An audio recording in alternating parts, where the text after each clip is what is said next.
అందరికీ ముందుగా వినాయక చవితి శుభాకాంక్షలు. మీరు ఈ వినాయక చవితి ఎలా సెలబ్రేట్ చేసుకున్నారో కామెంట్ బాక్స్లో కామెంట్ చేయండి. మా పోలీస్ క్వార్టర్స్లో ఉన్న గణపయ్య దగ్గరికి వెళ్ళి పూజ కూర్చొని దర్శనం చేసుకుని అయితే మేమైతే వచ్చాము. మీలో ఎంతమందికి ఇంట్లో వినాయకుని పెట్టుకునే ఆనవాయితుందో కామెంట్ బాక్స్లో కామెంట్ చేయండి. మాకైతే లేదనమాట, అత్తయ్య వాళ్ళకి లేదు.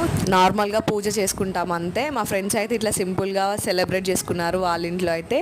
ఇంకా క్వార్టర్స్లో పూజకి వెళ్ళానని చెప్పాను కదా, అక్కడ అయితే ఆంటీ హారతి పాట చాలా బాగా పాడింది అనమాట.